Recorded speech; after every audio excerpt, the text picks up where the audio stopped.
হরে কৃষ্ণা। তো আজকে আমি চলে এসেছি আর একটা নতুন রেসিপি। তো এখন তো শীতকাল, আর শীতকালের সময় ফুলকপি তো সব জায়গায় অ্যাভেলেবেল। তো ফুলকপি দিয়ে একটা এমন দারুণ রেসিপি বানিয়েছি যেটা খেতে অসাধারণ লাগে। তো প্রথমে কি করেছি, একটা কড়াইতে তেল নিয়ে প্রথমে আমরা ফুলকপিগুলোকে লবণ অনুসারে ভেজে নিয়েছি।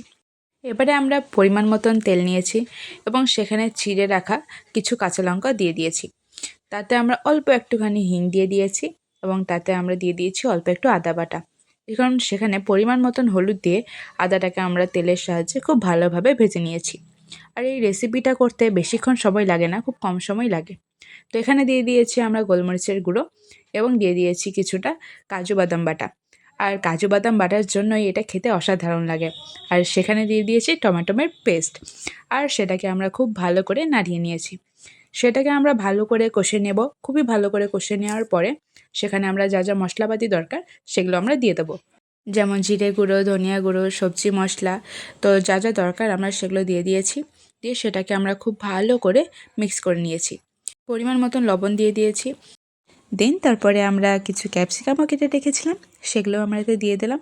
দিয়ে সেটাকে আমরা খুব ভালো করে কষে নেব। এরপরে আমাদের কাছে ছিল কিষানের টমেটো কেচাপ।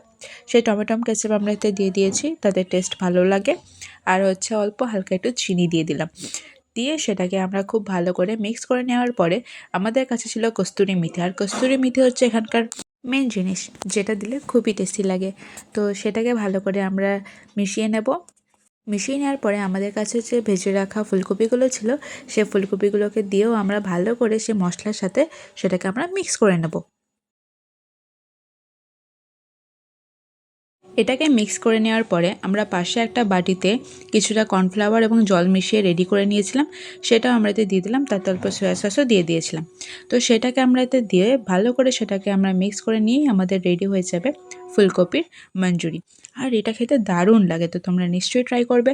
আর তোমাদের খাওয়ার পরে কেমন লেগেছে সেটাও কমেন্টে জানিয়ে দিও।